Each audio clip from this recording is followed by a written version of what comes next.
Time शुरू कर, चलो शुरू। प्यारे छात्रों, मैं आज आपको बीए पार्ट थर्ड हिंदी साहित्य के अंतर्गत पद्य के क्षेत्र में अयोध्या सिंह उपाध्याय हरिओद और उसके काव्य के बारे में जानकारी प्रदान करूँगा। अयोध्या सिंह उपाध्याय हरिओद एक ऐसा नाम है जो हिंदी साहित्य में बड़ा ही महत्वपूर्ण माना जाता है। अयोध्या सिंह उपाध्याय हरिओद हिंदी के अध्यक्ष भी रह चुके हैं और वो साहित्य के क्षेत्र में इन्होंने बहुत ही महत्वपूर्ण उपाधि प्राप्त की है और उन्होंने विद्या वाचस्पति की उपाधि भी प्राप्त की है।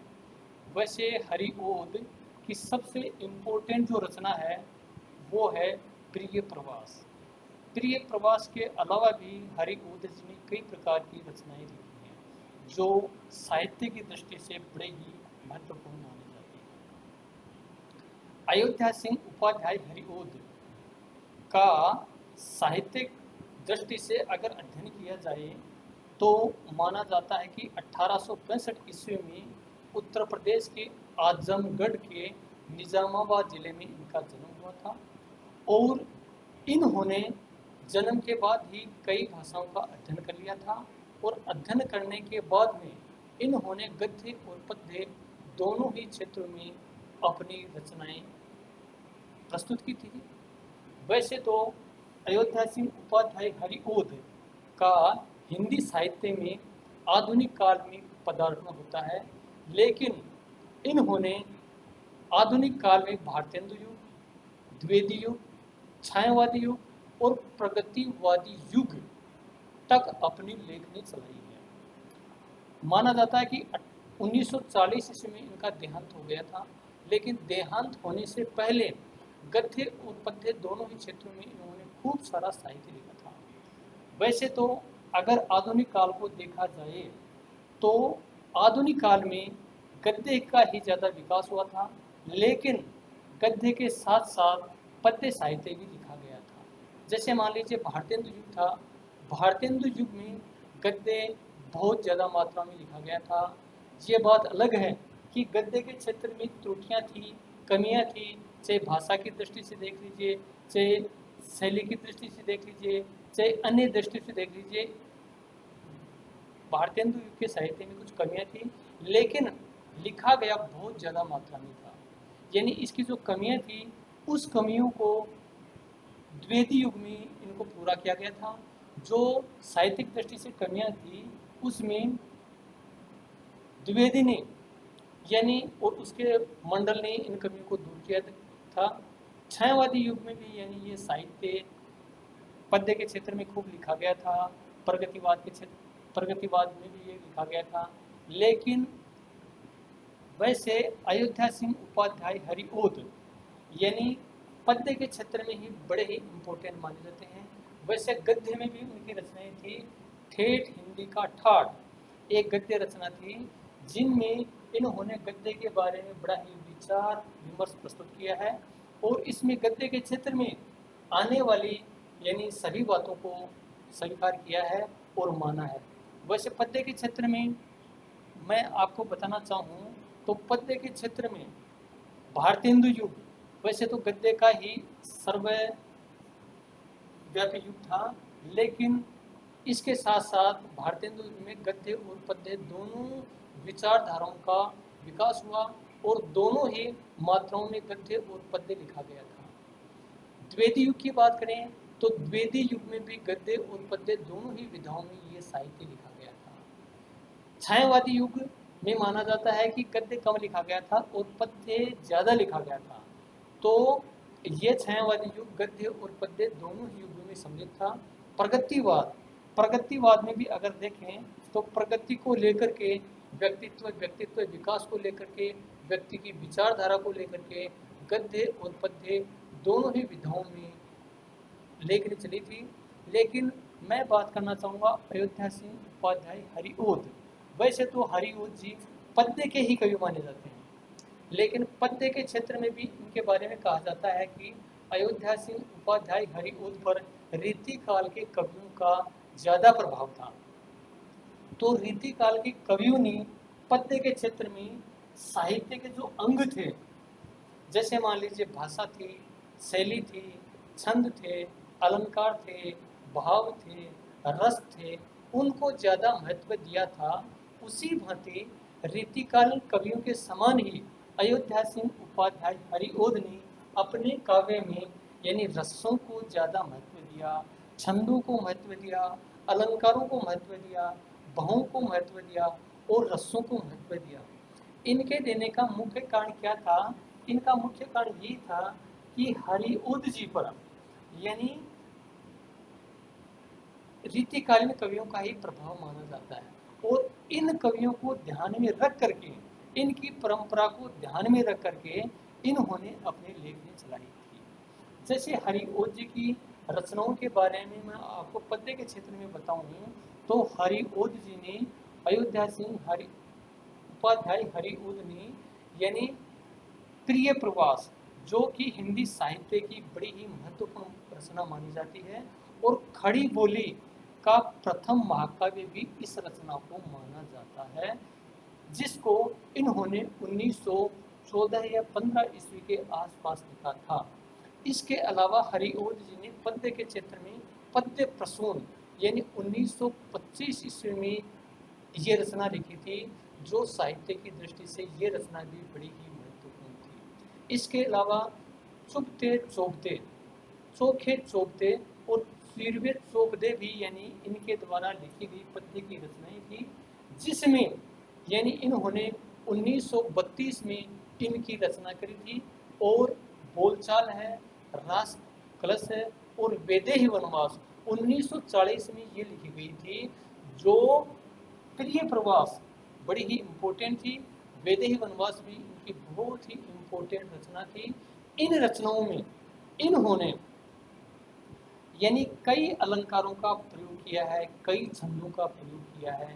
जैसे बीए पार्ट 3 का जो इनका सिलेबस है, इस सिलेबस में भी इन्होंने यानी एक मंदाक्रांता छंद का इन्होंने अपने काव्य में बड़ा ही महत्वपूर्ण छंद माना, और इस छंद को लेकर के इन्होंने इसके बारे में बताया था कि धीरे धीरे दिन गत हुआ पदी निथान दुबे, दोसा आई फिर गत हुई दूसरा वार आया, यूं हो बीतों विपुल घड़ियों ओ कई बार बीते, कोई आया न मधुपर से ओ न गोपाल आए। तो इस प्रकार से इन्होंने यानी मंदाक्रांता छंद जो इन्होंने अपने साहित्य में लिखा था, वो मंदाक्रांता छंद इनके साहित्य में आदि से लेकर के अंत तक माना जाता है। और इन्होंने मंदाक्रांता छंद के अलावा अपने इस काव्य में जो था प्रिय प्रवास, इनमें इन्होंने मालिनी छंद का भी एक ज़्यादा प्रयोग किया था। तो मालिनी छंद के बारे में भी उनकी कुछ पंक्तियां हैं। यदि दिन कट जाता बीतती थी न दूसा, यदि निशी टलती थी वार था कल्प होता, पल पल अकुलाती उबती थी यशोदा, रट यह रहती थी क्यों नहीं श्याम आए। इस प्रकार से इन्होंने मंदाक्रांता छंद के अलावा मालिनी छंद का भी प्रयोग किया। वैसे यह माना जाता है कि रीतिकाल का जो साहित्य था, उस साहित्य में व्याकरण के नियमों को ध्यान में रख करके साहित्य की रचना की जाती थी, और इसमें छंद थे, वर्णिक थे और मात्रिक थे। तो मैंने पहले भी बताया कि अयोध्या सिंह उपाध्याय हरिओद पर रीतिकाल के कवियों का प्रभाव था। तो रीतिकाल के कवियों ने जो व्याकरण के नियम माने थे, वो नियम ही अयोध्या सिंह उपाध्याय हरिओद ने अपने इस रचना में प्रस्तुत किए। जैसे मान लीजिए इन्होंने दोहा और उल्लाला आदि का ज़्यादा प्रयोग नहीं किया, लेकिन अगर गहराई से देखा जाए तो कुछ कुछ जगह पर इनमें इनका भी प्रयोग देखने को मिल जाता है। जैसे मालिनी छंद को तो इन्होंने ज़्यादातर लिखा है, मतगंध है उसको भी ज़्यादा लिखा है, और मंदाक्रांता जो छंद है, इन छंदों को भी इन्होंने अपने साहित्य में खूब तरह से अपनाया। जैसे मान लीजिए इनका बहु की दृष्टि से अगर इनके काव्य का अध्ययन किया जाए तो इनके काव्य में छंदों के साथ साथ अलंकारों का प्रयोग भी देखने को मिलता है। अलंकार की दृष्टि से अगर देखें तो अलंकार इनके काव्य में दोनों ही, चाहे तो मान लीजिए अनुप्रास अलंकार हो, चाहे यमक अलंकार हो, चाहे उपमा हो, यानी इन्होंने जो अलंकार के जो भेद हैं उन सभी भेदों का इन्होंने अपने काव्य में प्रयोग किया है। रसों की दृष्टि से अगर इनको देखें तो करुणा है, वेदना है, श्रृंगार है, आदि रसों को इन्होंने अपने काव्य में बखूबी से प्रस्तुत किया है।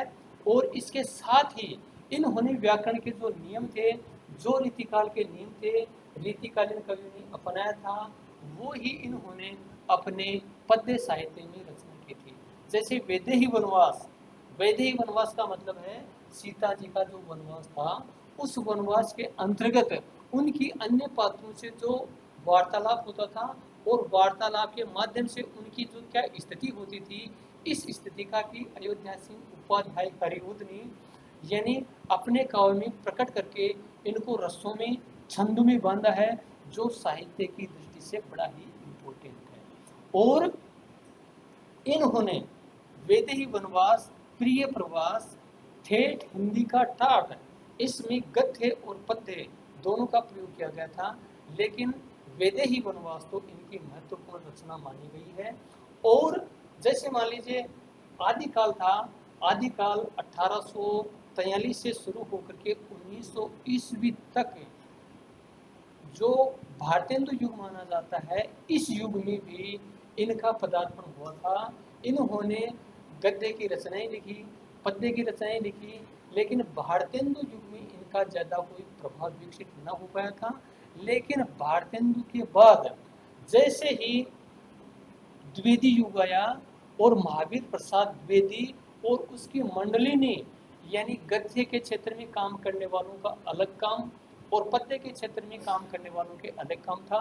तो इन्होंने गद्य और पद्य में, जैसे मैंने आपको एक रचना बताई थी जो इन्होंने 1914 ईस्वी में ही लिख दी थी। इसी प्रकार से छायावादी का जो युग था वो 1918 से लेकर के 1936 तक है। इसमें इन्होंने चुभते चोभते, चोखे चोभते, चिरवे चोभते आदि जो रचनाएं थी वो 1932 के अंतर्गत की थी। तो 1932 का जो काल था वो छायावाद का ही काल था और छायावाद में गद्य का ज़्यादा विकास न हो पाया था। पद्य के क्षेत्र में ही ज़्यादा महत्वपूर्ण स्थान माना जाता है। जैसे मान लीजिए जयशंकर प्रसाद है, सुमित्रानंदन पंत है, सूर्यकांत त्रिपाठी निराला है, महादेव वर्मा है। इन लोगों ने पद्य के क्षेत्र में जैसे अपना नाम कमाया था, उसी प्रकार से अयोध्या सिंह उपाध्याय हरिउद ने पद्य लिख करके बहुत ही इम्पोर्टेंट कार्य किया था। और इन्होंने यानी इनके काव्य में जैसे मान लीजिए व्यक्ति की मानसिक वेदना का चित्रण किया था, व्यक्ति की जो आंतरिक भावना थी उन भावनाओं का अपने साहित्य में खुल करके खुलासा किया था। और इन्होंने अंतर्द्वंद और व्यक्ति के व्यक्तित्व की जो विशेषताएं होती हैं उन विशेषताओं को वैदेही वनवास और प्रिय प्रवास के माध्यम से यानी हमारे सम्मुख प्रस्तुत किया। और रीतिकाल के जितने कवि थे, जैसे मान लीजिए विश्वनाथ था, जिन्होंने यानी काव्य के लक्षण बताए थे, उन लक्षणों को लेकर के रीतिकाल में जो लिखा गया था उसका प्रभाव यानी अयोध्या सिंह उपाध्याय हरिओद पर पड़ा। और हरिओद ने इन्हीं प्रभावों के माध्यम से अपने काव्य को संतुष्ट और प्रभावशाली बनाया। और बीए पार्ट थर्ड में यानी अयोध्या सिंह उपाध्याय हरिओद एक ऐसा नाम है जिन्होंने यानी काव्य के माध्यम से यानी उनकी भावनाओं को प्रस्तुत किया।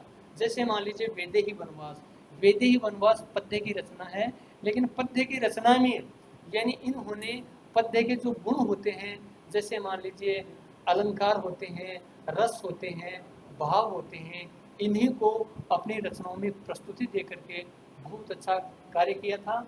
और अयोध्या सिंह उपाध्याय हरिओद के बारे में तो प्रिय छात्रों आपने बहुत पहले ही पढ़ा है। तो उन्होंने राष्ट्रीय धारा को जोड़ करके भी साहित्य लिखा था, यानी श्रृंगार रस को लेकर के भी साहित्य लिखा था, भावों को लेकर के भी साहित्य लिखा था। तो उनका साहित्य यानी साहित्य की दृष्टि से बड़ा ही उच्च कोटि का है, अच्छा है, सरल है, सार्थक है। 10वीं की किताब में भी देखने को मिलता है कि अयोध्या सिंह उपाध्याय हरिओद का जो काव्य था, उस काव्य को लेकर के वहाँ पर भी उनका साहित्य देखा जा सकता है। 11वीं क्लास हो, 12वीं क्लास हो, और यानी राजस्थान विश्वविद्यालय ही नहीं, जयनारायण व्यास विश्वविद्यालय जोधपुर है, सुखाड़िया विश्वविद्यालय उदयपुर है, महाराजा गंगा सिंह विश्वविद्यालय बीकानेर है, अन्य विश्वविद्यालयों में भी यानी अयोध्या सिंह उपाध्याय हरिओद की रचनाएं चलती हैं, जो साहित्य की दृष्टि से बड़ी ही प्रसिद्ध है। पद्य के क्षेत्र में उनकी सबसे इम्पोर्टेंट बात यह है कि पद्य के क्षेत्र में उनके जो भाव हैं, जो रस हैं, जो वेदना है, वो प्रकट होकर के एकदम से इसमें यथा स्थिति में प्रस्तुत होती है। और ये प्रस्तुत होना ही अयोध्या सिंह उपाध्याय की सबसे इम्पोर्टेंट बात है। बस इतना कह करके ही मैं अपने लेक्चर को विराम देना चाहूँगा। धन्यवाद।